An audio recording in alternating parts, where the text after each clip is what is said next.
축원합니다. 우리가 마태복음 말씀 계속 살펴보면서 24장 말씀을 계속 읽고 있습니다. 24장에 와서 예수님께서 제자들의 질문에 대답해 주시는 그러한 내용들인데요.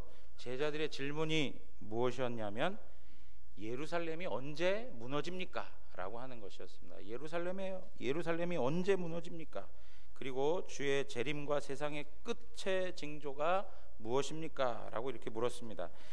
이거에 대해서 예수님께서는 시기에 대해서 먼저 말씀하시기 전에 징조에 대하여서 말씀하고 있습니다.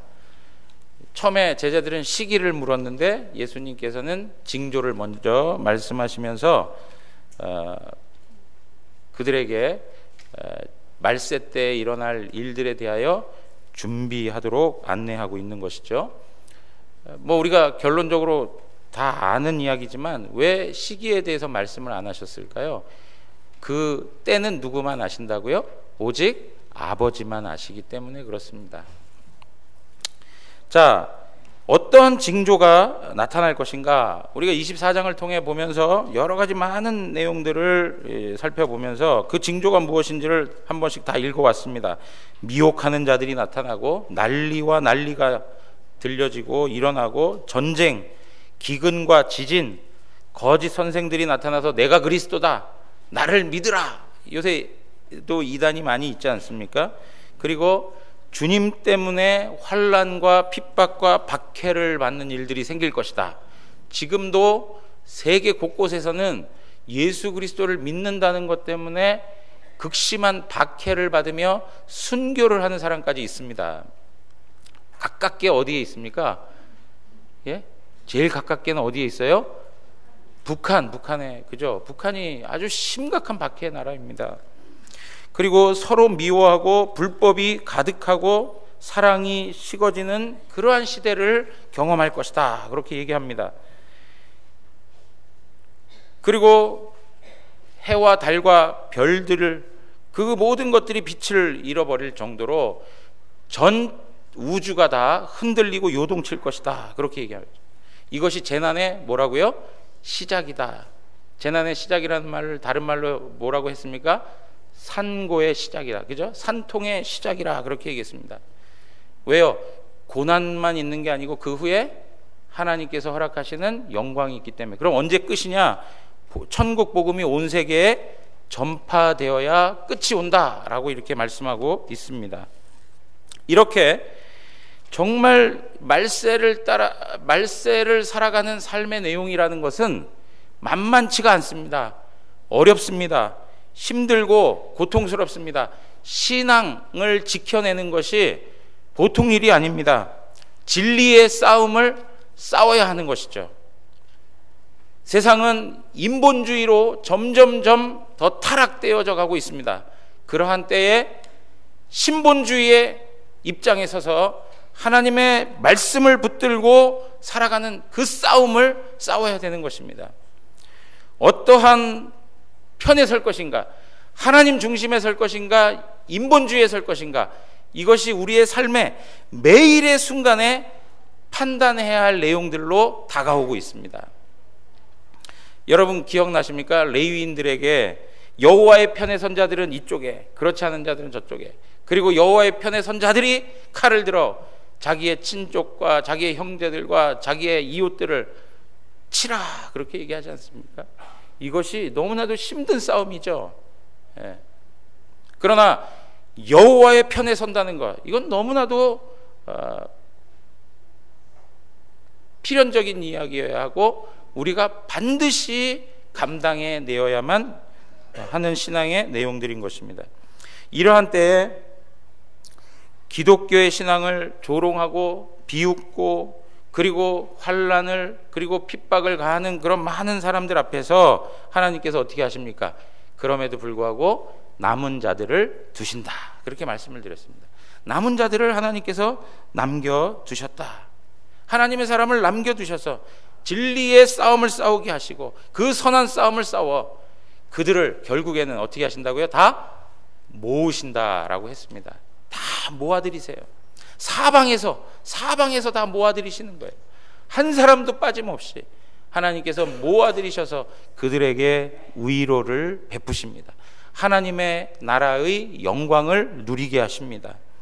그러므로 사랑하는 성도 여러분, 우리가 이 땅을 살아가면서 좌절하고 절망만 하는 게 아니고 고난만 당하는 게 아니라 고난 뒤에 그거보다 더 큰 영광이 있습니다. 그거보다 더 큰 영광이 있다. 지난주까지 말씀드린 내용이 바로 이러한 내용들이었습니다. 오늘 예수님께서는 본문을 계속적으로 이어가시면서 32절에 먼저 이렇게 얘기하는 것이죠. 무화과 나무의 비유를 배우라. 그렇게 얘기하고 있습니다. 무화과 나무의 비유를 배우라. 무화과 나무를 통해서 무엇을 배울 수 있을까요? 그러면서 예수님께서 바로 하시는 말씀이 뭐냐니까 이와 같이 그 가지가 연하여지고 잎사귀를 내면 여름이 가까운 줄을 아나니, 그렇게 얘기해요. 여기서 말씀하고자 하는 내용이 무엇입니까? 첫째는 징조를 통해서 시기를 분별하라 라고 하는 것입니다. 징조를 통해서 시기를 분별해라. 무화과 나무가 연해지고 잎사귀를 내고 그러면 여름이 가까웠구나 라고 알라는 거예요. 여름에 그 시기가 다가왔음을 알고 세대를 분별하라, 영적으로 분별하라, 그렇게 얘기하는 것이죠. 무엇을 분별해야 되느냐? 33절에 보니까 이와 같이 너희도 이 모든 일을 보거든 인자가 가까이 곧 문 앞에 이른 줄을 알라, 그렇게 얘기했습니다. 너희가 이런 모든 징조들을 보면서 뭘 깨달으라고요? 인자가 문 앞에 가까이 있다는 것을 깨달아라, 알아라 라고 얘기하는 거예요. 여러분, 우리가 세월이 점점 흘러가면서 하나님께서 여러 사건들, 사고들을 통해서 우리에게 보여주실 때 우리가 알아야 될 첫 번째는 뭐냐면 예수님의 재림의 때가 더 가까웠다는 거예요. 어제보다는 오늘 더 가까웠습니다. 오늘보다는 내일 더 가까운 것입니다. 주님의 때가 가까웠다, 그것을 알고 있으라는 거예요. 그런데 여러분 보세요. 주님의 때가 가까웠다는 것은 그냥 단지 주님이 오셨구나 라고 하는 것으로만 말하지 아니하고 무엇이 같이 동반됩니까? 하나님의 심판이 온다는 것을 깨달으라는 거예요. 하나님의 심판. 여러분, 예수님께서 무화과 나무의 비유를 통해서 배워라 라고 얘기하신 것은 그들이 이미 경험한 사건을 상기시켜 주기 위함이에요. 어떤 이야기입니까? 어떠한 이야기죠? 그 전에 그들이 경험했던 사건이 무엇이었습니까? 바로 좀 전에 있었던 거예요. 예수님께서 길을 지나가시다가 잎만 무성한 무화과 나무를 보시고 어떻게 하셨습니까? 저주하셨어요. 그러니까 제자들에게 지금 무화과 나무를 통해서 배워라, 그 비유를 통해서 배워라 라고 할 때에는 벌써 제자들이 뭘 생각하는 것이죠? 조금 전에 있었던, 얼마 전에 있었던 무화과 나무의 저주, 하나님의 심판에 대한 그러한 이미지를 떠올릴 수 있는 것입니다. 그러니까 지금 예수님께서는 무화과 나무의 비유를 통해 배워라 라고 하시는 이 말씀을 통해서 그 제자들에게 엄중하게 가르쳐주고 싶으신 것은 주님의 때가 가까웠다는 것과 더불어서 주님의 때가 가까웠다는 것은 하나님의 저주와 심판이 코앞에 있다라고 하는 것을 알려주시고자 하는 것이죠. 사랑하는 성도 여러분, 우리가 신앙생활 하다 보면 느슨해지고 게을러지고 나태해질 때가 있습니다. 모든 것들을 다 그냥 풀어놓고 살아갈 때가 있습니다. 그러나 주님께서 우리에게 말씀해 주시는 것이죠. 주님의 재림과 심판이 임박했다. 주님의 재림과 심판이 임박했다. 그러므로 어떻게 하라는 거예요? 영적 긴장감을 가지라는 거예요. 영적 긴장감. 여러분, 우리가 반드시 주님 앞에 서게 되어 있습니다. 그리고 하나님께서는 반드시 심판하게 되어 있습니다.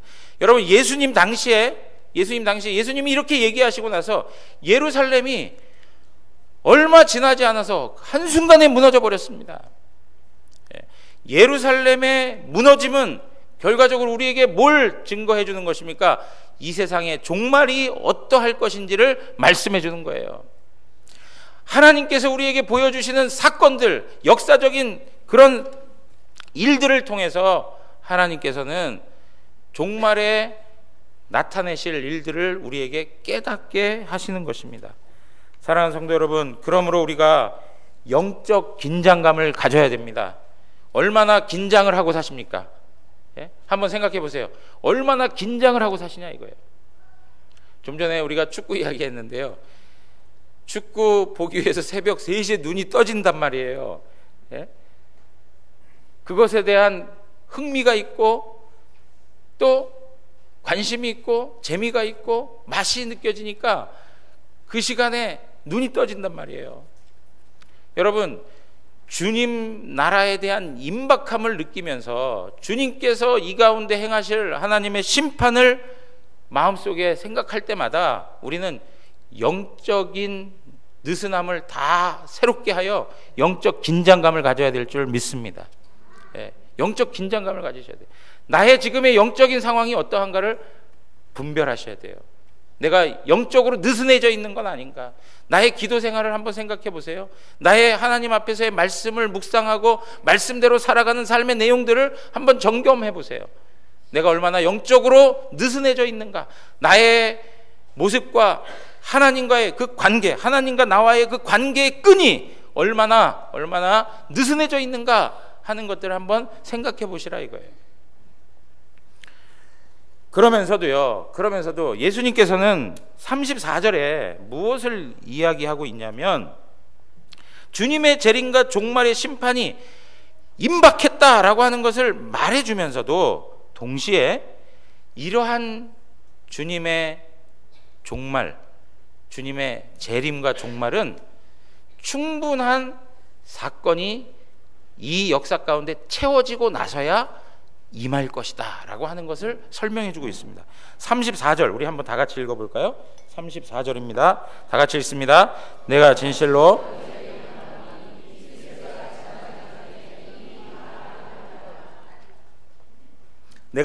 너희에게 말하노니 이 세대가 지나가기 전에 이 일이 다 일어나리라 그렇게 얘기하고 있습니다. 여러분, 여기에 이 세대가 지나가기 전에 이 일이 다 이루어지리라 하는 말을 그 원문, 헬라어 원문을 그대로 번역하면 이렇게 표현할 수 있어요. 이 모든 것이 발생하기까지는 이 세대가 지나가지 않을 것이다. 이 모든 것이 발생하기까지는 하나님께서 예비하신 모든 징조가, 모든 사건들이 다 발생하기까지는 이 세대는 지나가지 않을 것이다. 그러니까 하나님께서 예비하신 모든 징조들이 다 일어나야만 이 세대가 지나가고 주님의 임재와 그 다음에 주님의 심판이 도래할 것이다 라고 이야기하고 있는 것이죠.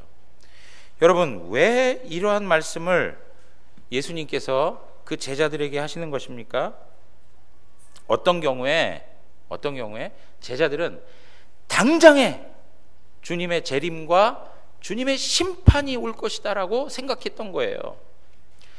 주님의 재림과 심판이 코앞에 닥쳐 있다라는 생각을 하고 있었던 것이죠.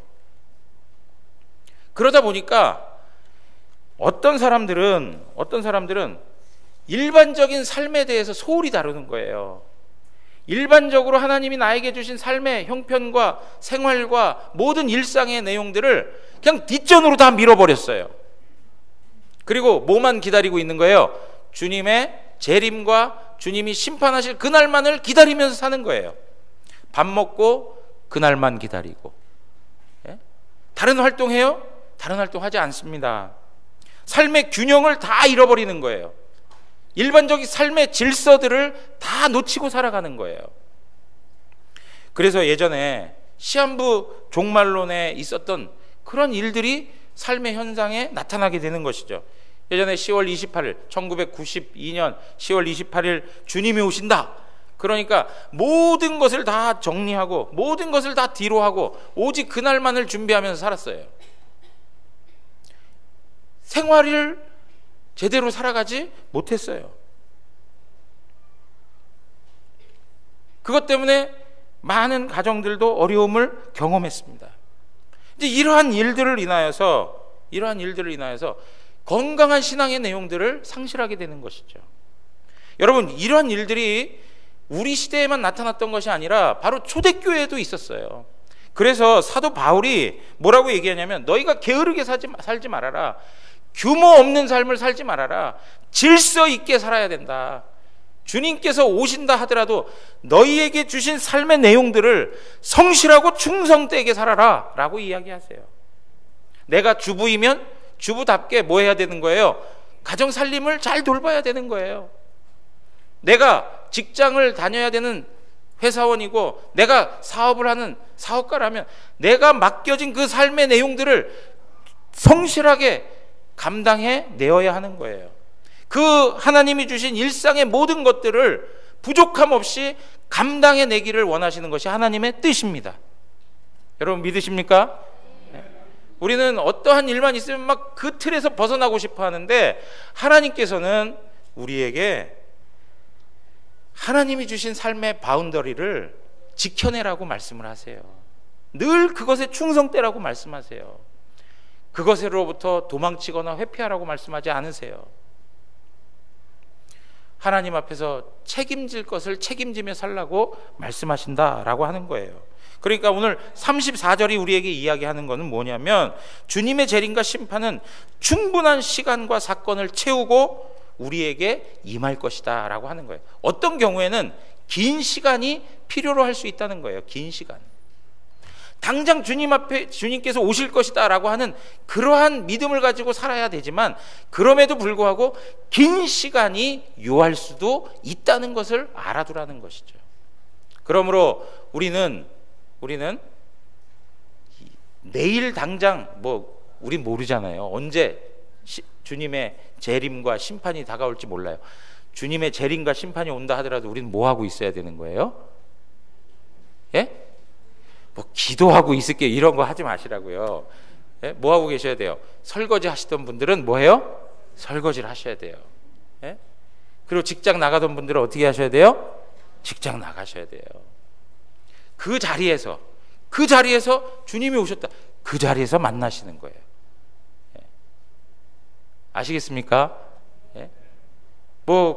그런 날을 특별히 준비해가지고 우리끼리 모여가지고, 예? 우리끼리 모여서 막 금식하고, 예? 세상하고는 완전히 등져가지고 이렇게 살면 안 되는 거예요. 우리 주님께서 우리에게 주님이 오시는 그날까지 뭐 하라고 하셨어요? 세상으로 가라. 세상으로 가서 복음 증거하라고 말씀하셨어요. 그런데 여러분 보세요. 이렇게 주님께서 말씀하시고 나서도 긴 시간을 보내다 보면 무슨 생각이 들어요? 좀 전에 이야기했던 것처럼 느슨한 생각이 든단 말이에요. 태만한 생각들이 생겨나요. 이렇게 얘기하죠. 예수님이 하늘로 올라가신 후에 지금까지 오지 않으셨는데 뭐 오시겠냐? 지금 2000년이 지났는데도 오시지 않는데, 곧 오겠다고 하셨던 그 주님이 그렇게 말씀하셨는데 지금까지 안 오셨는데 오시겠어? 그거 다 그냥 하는 이야기지. 이렇게 말씀하시는 분들도 있을 수 있어요. 지금까지 아무런 변화가 없는데 뭐 그런 일이 생길까? 정말 그 말이 사실일까? 주님께서 약속하신 것에 대하여 의구심이 든다는 거예요. 그러니까 종말을 살아가고 있는 성도들에게 있어서, 특별히 주님께서 당장 어느 시기에 오시겠다라고 말하지 않은 이상 언제 오실지 모르는 우리 성도들은 하나님 앞에서 무엇에 대하여서 신앙의 내용을 가지고 살아가야 되는가를 우리에게 설명해 주고 있어요. 여러분, 베드로후서 3장 3절에서 4절 가서 보시면 한번 보실까요? 다 같이 한번 읽겠습니다. 먼저 이것을 알지니 말세에 조롱하는 자들이 와서 자기의 정욕을 따라 행하며 조롱하여 이르되 주께서 강림하신다는 약속이 어디 있느냐? 조상들이 잔후로부터 만물이 처음 창조될 때와 같이 그냥 있다 하니.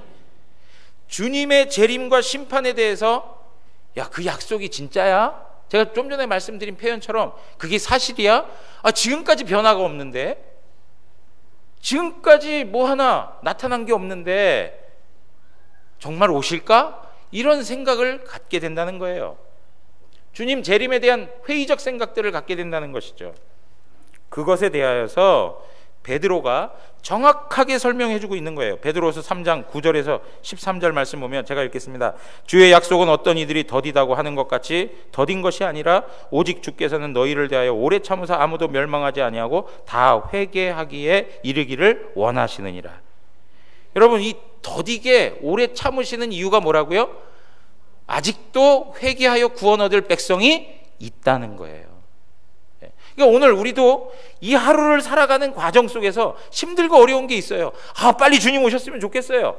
그렇지만 이 하루를 통해서 하나님께서는 구원 얻을 백성들을 회개시키시고 하나님께로 돌아오게 하세요. 하나님의 구원의 역사가 오늘도 이루어져 가고 있다는 것입니다. 10절 보십시오. 그러나 주의 날이 도둑같이 오리니 그날에는 하늘이 큰 소리로 떠나고 물질이 뜨거운 불에 풀어지고 땅과 그 중에 있는 모든 일이 드러나리로다. 그러나 주의 날이 도둑같이 올 것이다. 그렇게 얘기해요. 도둑같이 올 것이다. 그리고 11절, 12절 뭐라고 얘기합니까? 하나님 앞에서 거룩한 행실과 경건함으로 살아야 된다. 그리고 주님의 날이 임하는 것을 바라보면서 간절히 사모하며 살아라. 그렇게 얘기해요. 그러면서 13절 우리 다 같이 한번 읽겠습니다. 우리는 그의 약속대로 의가 있는 곳인 새하늘과 새 땅을 바라보도다. 아멘. 여기 새하늘과 새 땅을 바라보는 거 좋아요. 좋은데 단서를 붙였는데 뭐라고 붙였냐면 우리는 그의 뭐예요? 약속대로. 이게 중요한 거예요. 그의 약속대로. 여러분, 종말의 때를 살아가는 성도들에게 가장 필요한 것 중에 하나가 뭐냐면 하나님 약속에 대한 확실함을 갖고 사는 거예요. 왜? 긴 시간이 요할 때가 있어요. 아직 하나님께서 하나님의 계획 속에서 시간을 두시고 우리가 느끼기에 왜 이렇게 더디 오시는 거지? 라고 하는 그런 생각을 가지게 될 때가 있어요. 그래서 회의적인 생각을 갖게 되고 부정적인 생각을 갖게 될 때가 있는 거예요. 그럴 때에 우리 신자들에게 있어서 중요한 신앙의 내용이 있는데 그것은 하나님의 약속에 대한 확실함을 갖는 거예요. 여러분 35절 우리 본문 말씀 35절에 보니까 그래서 주님께서 이런 말씀을 하시는 거죠. 천지는 없어질지언정 내 말은 없어지지 아니하리라. 천지는 다 사라져요. 하늘과 땅은 다 없어집니다. 유한합니다. 그러나 하나님의 말씀은 영원하다 라고 말씀해요. 하나님의 말씀은 영원하다.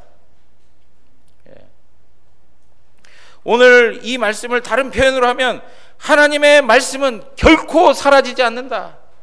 하나님의 말씀은 영원하다. 절대로 없어지지 않는다. 그렇게 말씀하고 있는 거예요.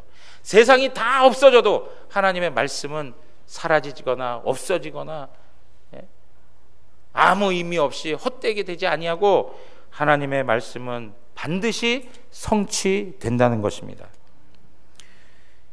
시편 119편 89절에 보면 여호와여 주의 말씀은 영원히 하늘에 굳게 섰사오며 주의 말씀은 영원합니다.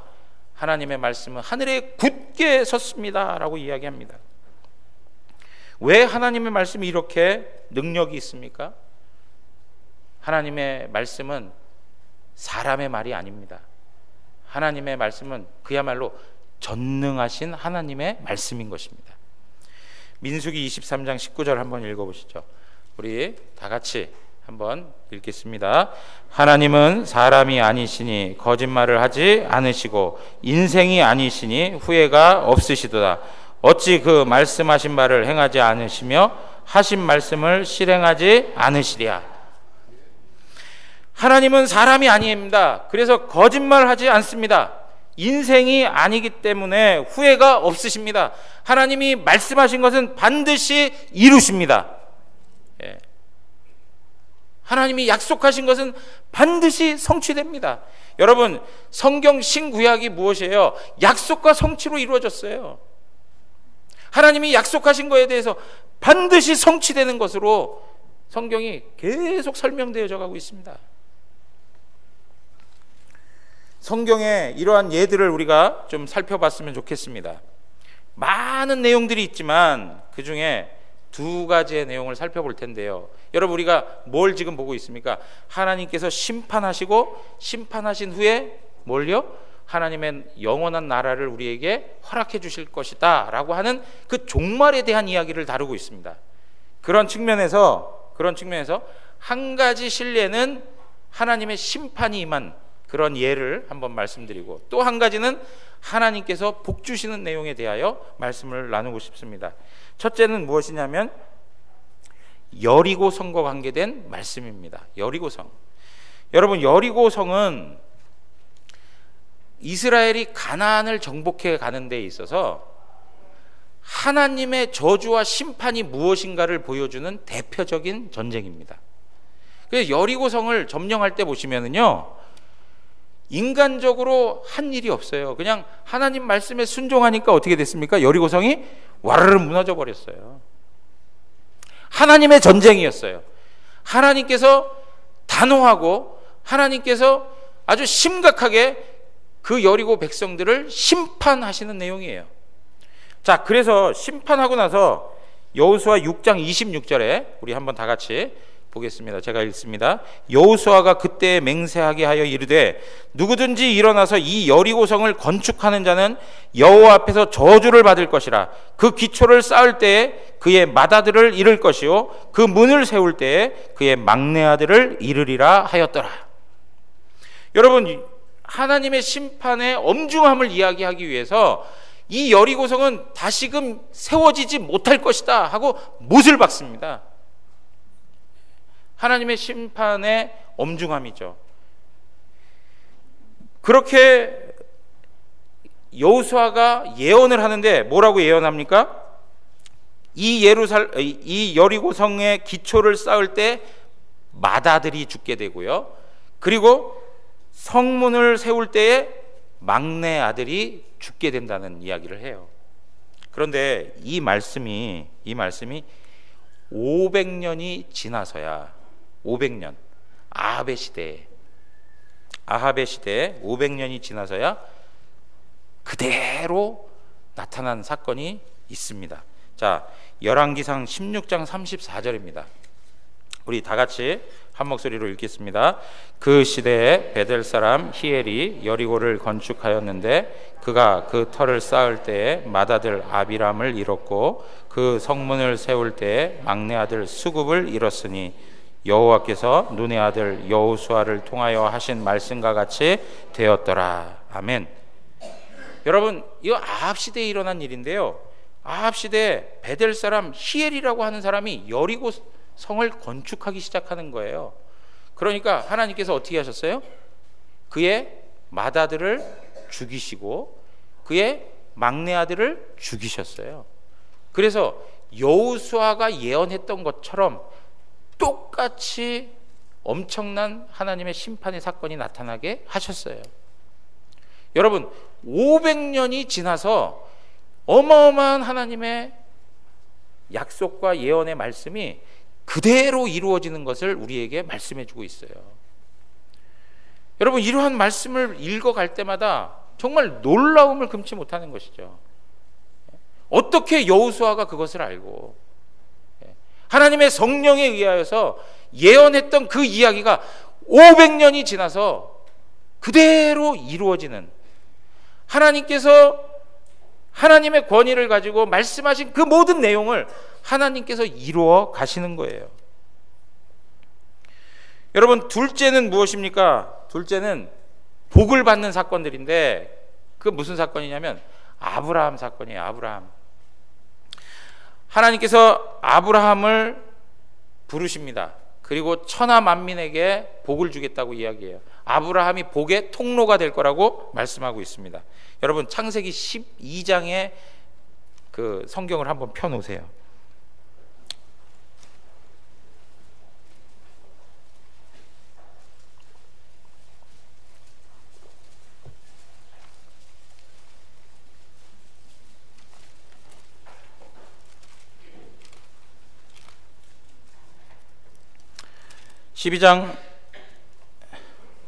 2절 가서 보시면 내가 너로 큰 민족을 이루고 내게 복을 주어 내 이름을 창대하게 하리니 너는 복이 될지라. 너를 축복하는 자에게는 내가 복을 내리고 너를 저주하는 자에게는 내가 저주하리니 땅의 모든 족속이 너로 말미암아 복을 얻을 것이라 하신지라. 그렇게 얘기했습니다. 그리고 하나님께서는 그 민족을 이루기 위해서 내가 너에게 자손을 주겠다, 그렇게 얘기하십니다. 그런데요, 나이가 들어가니까, 이때가 75세였거든요 나이가 들어가니까 자신감이 없어지는 거예요. 점점 아이 낳을 수 있는 상황이 아니라는 생각을 하게 되죠. 그러니까 어떻게 합니까? 양자 엘리에셀, 자신의 종인데 양자로 삼아가지고 엘리에셀에게 하나님 복을 내려주십시오 라고 이야기합니다. 그러니까 하나님께서 뭐라고 얘기하냐면, 야, 양자 말고 내 씨로 말미암아서 내가 복을 주겠다, 그렇게 얘기해요. 내 씨. 그래서 알겠습니다 하고 또 기다립니다. 기다리는데 세월이 계속 가면서 어떻게 해요? 자신의 어떤 생리적인 그런 부분들은 점점 아이를 낳을 수 없는 처지가 되어져 가는 그런 과정들을 밟아가죠. 그러니까 아이디어를 하나 생각해낸 게 무엇이에요? 여종에 의해서 자식을 낳으면 되지 않겠냐. 그것도 내 씨인데 아주 좋은 생각을 했다라고 생각하여서 그 일을 저질러요. 그게 16장으로 가세요. 16장, 창세기 16장 16절에 있는 이야기예요. 그래서 하갈에 의해서 자녀를 낳았는데 그 이름이 누굽니까? 이스마엘이에요. 이스마엘. 예. 그때 나이가 86세였더라, 그렇게 얘기합니다. 86세. 여러분, 창세기 12장에서부터 16장까지 11년 기간을 보낸 거예요. 11년 기간 동안 하나님께서 아브라함하고 상대하시면서 오고 가고 대화도 많이 하시고 이렇게 하셨어요. 그런데요, 창세기 16장 16절, 하갈이 아브라함에게 이스마엘을 낳았을 때 아브라함이 86세였더라, 이렇게 얘기하고요. 그 다음 17장 1절에 뭐라고 얘기합니까? 아브라함이 99세 때. 그러니까 이 한 절 사이에 몇 년이 공백이 있습니까? 13년의 공백이 있어요. 13년의 공백. 13년 동안 하나님께서 침묵하고 계셨다는 거예요. 하나님께서 자기 자신을 아브라함에게 나타내 보이시질 않고 하나님께서 말씀을 안 하시고 계셨어요. 그 이야기는 무슨 의미를 우리에게 전달해 주는 걸까요? 하나님 기분 좋으시다, 상하셨다. 예? 하나님 기분 상하셨다는 거예요. 아브라함 낳은 사건이 하나님의 마음을 상하게 했다는 것이죠. 마음에 안 든다는 거예요. 하나님께서 말씀하신 건 그 방법이 아니었다는 것이에요. 그래서 99세 때에 13년이 지난 다음에 나타나셔가지고 마치 자기가 아브라함을 처음 만난 것처럼 자신을 소개해요. 뭐라고 얘기합니까? 나는 전능한 하나님이다, 그렇게 얘기합니다. 전능한 하나님이다. 그러면서 너는 내 앞에서 완전히 행하라, 그렇게 얘기해요. 예? 여러분, 이러한 말씀들을 하나님께서 이렇게 해 가시는데요, 아브라함에게 있어서는 아직도 그것이 믿겨지지가 않는 거예요. 그래서 17장 15절로 가서 한번 보세요. 15절 가서 보시면은요, 하나님이 또 아브라함에게 이르시되 내 아내 사레는 이름을 사레라 하지 말고 사라라 하라. 내가 그에게 복을 주어 그가 내게 아들을 낳아주게 하며 내가 그에게 복을 주어 그를 여러 민족의 어머니가 되게 하리니 민족의 여러 왕이 그에게서 나리라. 그랬더니 17절에 뭐라고 얘기합니까? 아브라함이 엎드려 웃으며 마음속으로 이르되 100세 된 사람이 어찌 자식을 낳을까? 사라는 90세니 어찌 출산하리요 하고 그렇게 얘기해요. 그러면서 뭐라고 얘기합니까? 하나님, 이스마엘이나 하나님 앞에 살게 해주세요, 그렇게 얘기해요. 여러분, 여기서 100세 된 사람이 어찌 자식을 낳을까 하면서 마음속으로 웃었다고 그랬잖아요. 그 웃음은 좋은 웃음일까요? 예? 좋지 않은 웃음일까요? 예? 비웃음일까요? 예? 그죠? 비웃음일 거라고 생각해요. 예. 여러분, 비웃음을 던진 거예요. 정말 말도 안 되는 이야기를 왜 하나님이 하실까? 웃을 수밖에 없는 이야기를 하는 거예요. 그런데 하나님께서는 사라를 통해서 아들을 낳겠다고 분명히 말씀하시는 거예요. 사라를 통해서. 그래서 19절에 보니까 하나님이 이르시되 아니라 내 아내 사라가 내게 아들을 낳으리니 너는 그 이름을 이삭이라 하라. 아들 이름까지 적어주셨어요. 예? 더 구체적으로 말씀하세요. 그런데 아브라함이 가지고 있는 조건은 어떻습니까? 아이를 낳을 수 없는 조건으로 점점 더 가는데 더 구체적으로 하나님께서는 말씀해 주시는 거예요. 자, 그리고 나서요, 여호와의 사자가 또 아브라함을 찾아옵니다. 찾아와 가지고 동일한 이야기들을 하니까 사라가 장막 뒤에서 듣고 나서 뭐라고 얘기해요? 속으로 웃었다라고 이야기합니다. 속으로 웃었다. 그러면서 18장 11절에서 14절 한번 보세요. 제가 읽겠습니다. 아브라함과 사라는 나이가 많아 늙었고 사라에게는 여성의 생리가 끊어졌느니라. 여러분, 이런 이야기를 왜 합니까? 예? 이 사라의 프라이버시도 있지. 이런 이야기까지 뭐 해야 되겠습니까? 이런 이야기를 하는 이유가 있는 것이죠. 뭐 때문에 하는 걸까요? 네? 아이를 낳을 수 없다는 거예요. 인간적으로 보면 아이를 낳을 수 없다는 거예요. 불가능한 일이라는 것을 말씀해 주는 거예요. 그래서 12절 보십시오. 사라가 속으로 웃고 이르되 내가 노쇠하였고 내 주인도 늙었으니 내게 무슨 즐거움이 있으리요? 여호와께서 아브라함에게 이르시되 사라가 왜 웃으며 이르기를 내가 늙었거늘 어떻게 아들을 낳으리요 하느냐, 그렇게 얘기해요. 그러면서 14절 우리 다 같이 한 목소리로 함께 읽겠습니다. 여호와께 능하지 못한 일이 있겠느냐? 기한이 이를 때 내게로 돌아오리니 사라에게 아들이 있으리라. 예.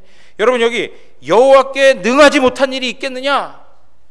여호와께 능하지 못한 일이 있겠느냐? 예. 사라의 상태를 한번 보십시오. 아이를 낳을 수 있는 조건이 하나도 없다고 이야기하고 있습니다. 소망이 없습니다. 기대할 수가 없습니다. 그에게 있어서 자녀의 문제만큼은 절망스러운 것입니다. 그러나 하나님께서 말씀하십니다. 여호와께 능하지 못한 일이 있겠느냐? 여호와께 능하지 못한 일이 있겠느냐? 이 이야기는 17장 1절에서 이야기했던 무슨 말씀입니까? 나는 전능한 하나님이라. 나는 전능한 하나님이라. 그 이야기를 하고 있는 거예요. 사랑하는 성도 여러분, 하나님에게는 불가능이 없습니다.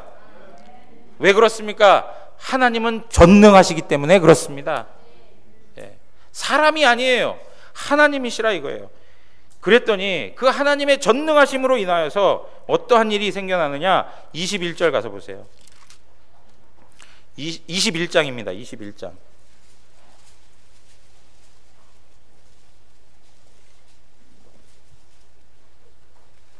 1절 2절 다 같이 읽겠습니다. 여호와께서 말씀하신 대로 사라를 돌보셨고 여호와께서 말씀하신 대로 사라에게 행하셨으므로 사라가 임신하고 하나님이 말씀하신 시기가 되어 노년의 아브라함에게 아들을 낳으니. 아멘. 여러분, 여기 단 2절 나오는데 이 2절에서 강조되는 말씀이 무엇입니까? 네? 무엇입니까? 여호와께서 말씀하신 대로예요. 말씀하신 대로. 말씀하신 시기가 되어서라고 이야기하고 있습니다. 하나님이 말씀하신 대로, 하나님이 약속하신 대로, 하나님께서 뜻하신 대로 그것이 성취되었다라고 말씀하고 있습니다. 사랑하는 성도 여러분, 한 가지 더 말씀드려보죠. 사람이 죽었다가 다시 살아난다? 가능한 일입니까? 불가능한 일입니다. 가능하지 않습니다. 어느 누구도 흉내낼 수 없는 일입니다. 그런데 고린도전서 15장 3절에서 4절에 보면 예수 그리스도께서 죽었다가 다시 살아나셨다라고 선언하고 있어요. 그런데 그때마다 하는 말씀이 있는데, 우리에게 던져주시는 말씀이 있는데 3절 4절 보면 제가 읽겠습니다. 내가 받은 것은 먼저 너희에게 전하였노니 이는 성경대로 그리스도께서 우리 죄를 위하여 죽으시고 장사 지낸 바 되셨다가 성경대로 사흘 만에 다시 살아나사, 그렇게 얘기하고 계세요. 사랑하는 성도 여러분, 예수님은 성경대로 하나님의 약속대로 십자가에 죽으셨습니다. 예수님은 성경대로 하나님의 말씀대로 3일 만에 살아나셨습니다. 하나님의 말씀 그대로 되는 거예요. 그러므로 우리가 무엇을 확신할 수 있습니까? 하늘로 올라가심을 본 그대로 주님께서 오시리라 라고 말씀하셨습니다. 그러면 우리가 성경대로 하늘로 올라가심을 본 그대로 오시리라 하는 그것을 우리는 믿을 수 있습니다. 하나님이 약속하신 것이거든요. 하나님께서 우리에게 심판하신 이후에 영원한 하나님의 나라, 영원한 영생을 약속하셨는데 그것이 우리에게 올 수 있다는 것을 우리는 확신하며 살 수 있는 거예요. 무엇 때문에 그렇습니까? 하나님이 말씀하신 것, 그거면 다 되는 거예요. 하나님이 말씀하신 것. 우리 인생에 있어서, 우리의 전 우주에 있어서 하나님의 말씀만큼 권위 있는 것이 없습니다. 하나님의 말씀만이 권위가 있고 하나님의 말씀만이 천지 만물을 만드신 것입니다. 다른 것에 있지 않습니다. 그러므로 하나님의 입에서 나오는 말씀은 우리에게 사건이 되고 역사가 되고 실체가 되는 것입니다. 이것을 바라보는 게 뭐예요? 믿음인 거예요. 믿음인 거예요. 이것을 바라보는 게 믿음이에요. 사랑하는 성도 여러분, 종말의 때를 살아가는 성도로서 하나님의 약속을 믿고 두 가지의 삶의 태도가 있어야 됩니다. 하나는 주님이 당장 오실 것 같은 영적 긴장감을 가지고 살아야 되는 것이고, 또 하나는 주님의 약속에 대하여 주님의 때가 안 올 것 같고, 그리고 마치 멀게 느껴지는 것 같은 그런 생각이 들 때마다 하나님 약속에 대한 확실함을 가지고 하나님 앞에서 성실함과 충성됨을 가지고 종말 의식을 가지고 살아가는 성도가 되어야 될 줄 믿습니다. 사랑하는 성도 여러분, 36절에 그러나 그날과 그때는 아무도 모르나니 하늘의 천사들도 아들들도 모르고 오직 아버지만 아시느니라. 그런 생각할 때가 있어요. 아, 왜 주님께서 말해주지 아니하고 가셨을까? 여러분, 우리에게 정확한 시기를 알려주시면 정확한 시기 전까지 뭐 할 것 같으세요? 예? 하나님 앞에서 정직하게 한번 얘기해 보세요. 우리 학교에 공부할 때 보면 선생님이 정확하게 어디 갔다 오마 그러면 학생들이 뭐예요? 한참 막 들고 날뛰고 막 하다가 그 시간 딱 되면 가만히 앉아 있잖아요. 예? 이게 우리 인간의 죄성이에요. 주님께서 정확한 시기를 말씀드리면 하나님 앞에서 긴장감을 갖고 신앙하지 않습니다. 선생님들도 지혜가 있어서 내가 곧 올 거야. 내가 곧 올 거야. 10분이 지나도 안 오고 20분이 지나도 안 올 때도 있어요. 그래도 애들은 어떻게 해요?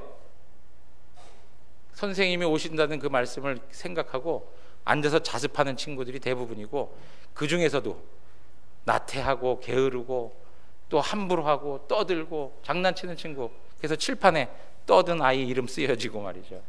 네?